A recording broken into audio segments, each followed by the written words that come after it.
And there's growing debate over whether the two women who lied to cross the Queensland border should have been identified. In fact, some are calling their identification racist.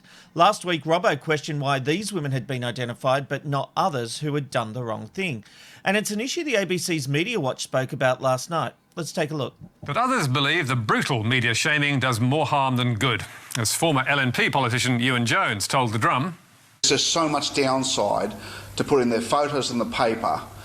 There's just so much downside. What happens, what's the Courier Mail going to do if they're walking on the street and someone backhands them or someone spits on them or they find out where they lived and their family is abused? And there's so much downside to this." And Queensland's Human Rights Commissioner was also voicing concern. Already we have seen comments to deport them, send them back to where they come from, and worse, alongside appallingly hyperbolic coverage from some media outlets, branding them with terms usually reserved for people accused of treason and other high-level crimes. Sure, these women were stupid. Sure, they are culpable. But does the media need to lynch them and thereby encourage others to do so?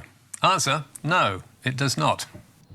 Robbo, the program pointed out there's been a lot of racism thrown at these young girls. Do you think the reporting of this case is racist? Look, complex issue here, I think. You know what? I was thinking about this. Yes, I think there's probably an element of that, knowing the Murdoch press and knowing, most mainstream media here.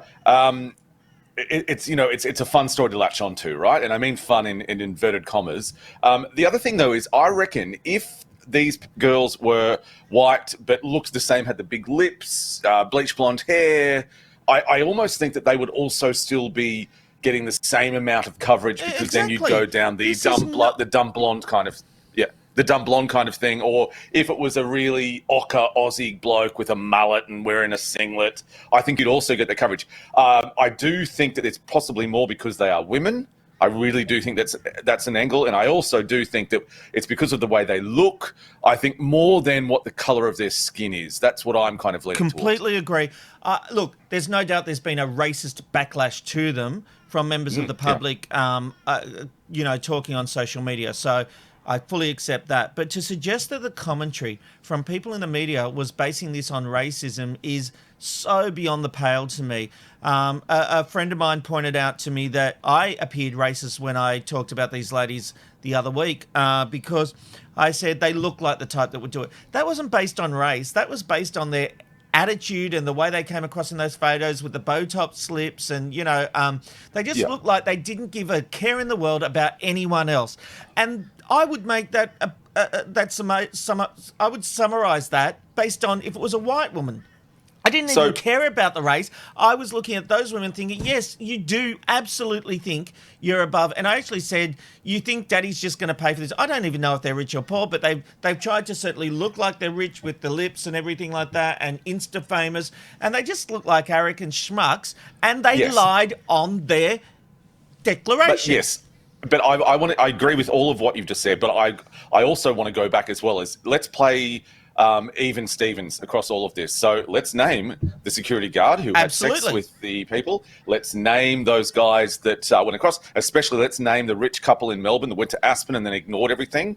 The Age certainly didn't name them. So we either do it for all or do it for no. You know what? Sometimes these decisions are made because a paper will look at it and go, well, they've got money. They are a potential to sue us. Whereas papers and media will often pick on those in poorer suburbs because the chances of them, or the risk of them suing, is very low, because a defamation action is very expensive, and you need about $100,000 for any kind of defamation case.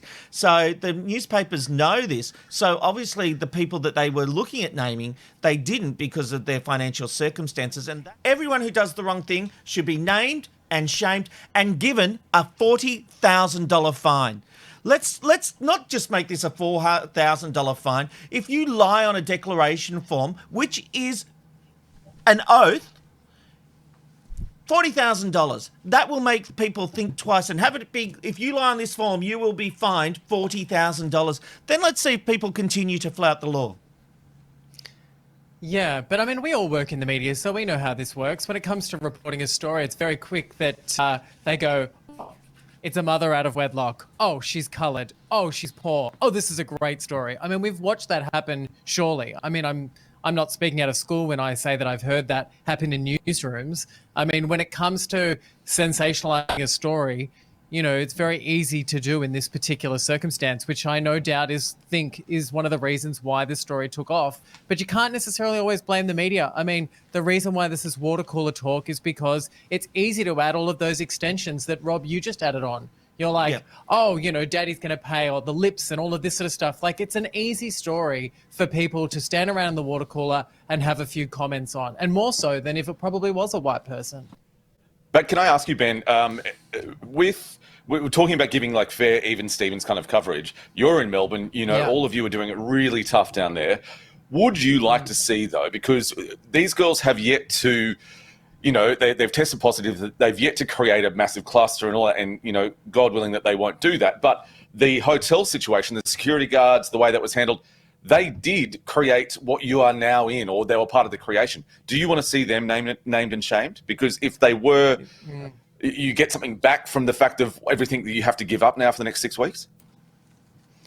Yeah, I don't know whether or not I want to say that, just because I feel like we need to make things even. Like, I think it is actually really good that we haven't named and shamed those security guards for doing that. I mean, I don't want to take away from the fact that they were guilty, but I mean, I think that, you know, they would be in grave danger had that information had come out. Like, if people knew those people, you know, it's just putting people in harm's way. I mean, I know that they're guilty. But these girls are now in harm's way, though. That's all. Like, they're now. Yeah. But you could say that about any story. Hang on a second. That LNP guy that was in that Media Watch clip said, you don't know if they're going to be hit or anything. You could say that about any story in the paper or online. You don't know how anyone's going to react to anything. So the moment you break a story, you could say you're putting people's lives at risk. You know, like, how does that wash? You'd never print news again. No, I get that, but I'm just saying that, can you imagine if the people that were responsible for the hotel quarantine outbreaks, can you imagine if those people's names were leaked and what would have happened to them? I mean, all of Australia would want them dead. Is that, well, no, Australia would want retribution and punishment based on the law. And, you know, I just think we are in a pandemic and people are so far up their asses that they keep doing the wrong thing.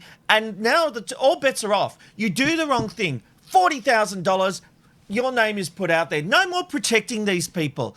We are killing people. People are dying, and you do not deserve protection if you are lying and doing the wrong thing. Pure and simple, man. I think the fines are right. I think that, you know, definitely we need to be fining these people, you know, up and above $40,000. I don't think that's necessarily the problem.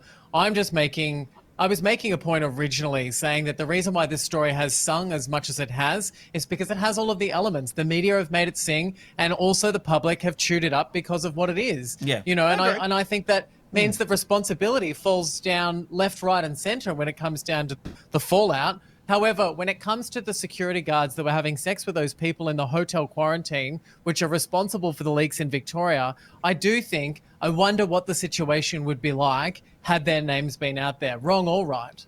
It's the Ben, Rob and Robbo, Ben, Rob and Robbo Show. Ben, Rob and Robbo Show.